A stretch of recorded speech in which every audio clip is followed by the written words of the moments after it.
मेवाड़ महाराणा अमर सिंह जी। ये वीर शिरोमणि महाराणा प्रताप व महारानी अजबदेबाई पंवार के पुत्र थे। इनका जन्म 16 मार्च 1559 ईस्वी को हुआ था। महाराणा अमर सिंह जी का ननिहाल बिजोलिया था। इनके नानाजी राव मामरक या रामरक पवार थे। महाराणा अमर सिंह के दादाजी महाराणा उदय सिंह जी थे। महाराणा अमर सिंह के जन्म के विषय में कुछ मतभेद है। जनश्रुति के अनुसार इनका जन्म मचिंद गांव में हुआ था, जो कि वर्तमान राजसमंद जिले में स्थित है। यह पहाड़ी क्षेत्र है जहां महाराणा प्रताप के महलों के खंडहर हैं, लेकिन यह तथ्य इसलिए उचित प्रतीत नहीं होता क्योंकि महाराणा प्रताप मचिंद गांव में छापामार युद्ध के दौरान रहे थे। इसलिए 1559 ईस्वी में चित्तौड़गढ़ के महलों में ही महाराणा अमर सिंह का जन्म हुआ। इतिहास में महाराणा अमर सिंह का स्थान। महाराणा अमर सिंह के संघर्ष, बलिदान, वीरता, साहस के साथ न्याय नहीं हुआ। इनके बारे में सिर्फ एक बात मशहूर की गई है कि इन्होंने मुगलों से संधि की। बेशक महाराणा अमर सिंह ने मुगलों से संधि की, लेकिन 1615 ईस्वी में इन्होंने मुगलों से संधि की थी, जबकि उन्होंने राज्यभार 1597 ईस्वी में संभाला था। बीच के इन 18 वर्षों में महाराणा अमर सिंह ने जो भीषण संघर्ष किया वो आज महज कुछ ग्रंथों तक सीमित है। इन ग्रंथों से कोई बात यदि बाहर निकली है तो वो है मुगलों से संधि की। निस्संदेह महाराणा अमर सिंह महान शासकों में से एक थे, जिन्होंने अपने पिता की भांति अनेक युद्धों में पराक्रम दिखाया और लगातार मुगल सल्तनत के विरुद्ध संघर्ष जारी रखा। महाराणा अमर सिंह जी का कुंवरपदे काल मतलब कि राज्याभिषेक से पूर्व के समय का काल। इनका संघर्ष 1567 ईस्वी से ही शुरू हुआ था, जब चित्तौड़ का तीसरा शाखा हुआ इन्हें चित्तौड़ छोड़ना पड़ा।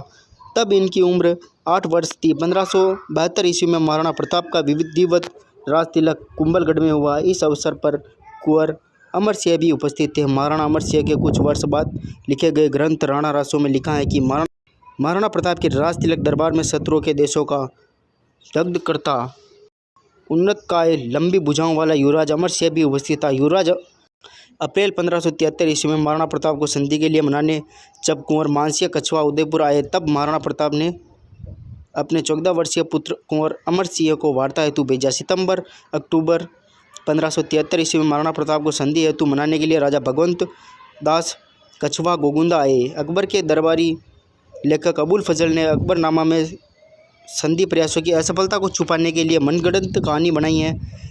अबुल फजल लिखता है कि राजा भगवंत दास जब राणा को मनाने गोगुंदा पहुंचे तो राणा ने उसकी बड़ी खातिरदारी की। राणा का दिल उजाड़ था, इसलिए उन्होंने खुद न आकर अपने बेटे अमर सिंह को राजा भगवंत दास के साथ शाही दरबार में भेजा। कुछ वक्त बाद शहंशाह ने अमर को फिर से मेवाड़ भेज दिया।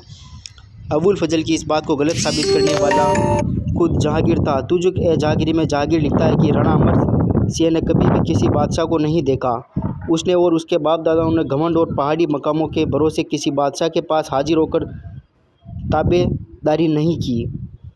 1576 ईस्वी में 17 वर्षीय कुंवर अमर सिंह ने हल्दी घाटी युद्ध में भाग नहीं लिया, क्योंकि महाराणा प्रताप ने युद्ध से पहले रहनिवास की सुरक्षा का उत्तरदायित्व कुंवर अमर सिंह को दिया। जेम्स विंसेंट लिखता है कि हल्दी घाटी युद्ध में रूपा नाम का एक भील युद्ध की शुरुआत में ही भाग गया था, जिसे कुंवर अमर सिंह ने उदयपुर के राजमहलों में प्रतिशोध स्वरूप मार डाला। 1576 ईस्वी के बाद जब महाराणा प्रताप ने जंगलों में जीवन बिताया, तब कुंवर अमर सिंह ने इस संघर्ष जीवन को स्वीकार किया। तलवारबाजी और भाला चलाने की कला उन्होंने स्वयं अपने महान पिता महाराणा प्रताप से सीखी। महाराणा प्रताप से उनको छापामार युद्धों में काम में ली जाने वाली कूटनीति भी सीखने को मिली। 1580 ईस्वी में अब्दुल रहीम खान ने खाना की बेगमों को बंदी बनाना।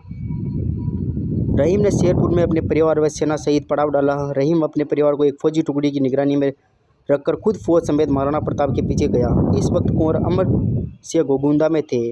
कुंवर अमर सिंह को जब इस बात का पता चला तो उन्होंने रहीम का ध्यान महाराणा से हटाने के लिए शेरपुर पर हमला कर दिया। कुंवर अमर सिंह शाही फौजी टुकड़ी को पराजित करके रहीम की बेगमों को बंदी बनाकर महाराणा प्रताप के समक्ष प्रस्तुत हुए।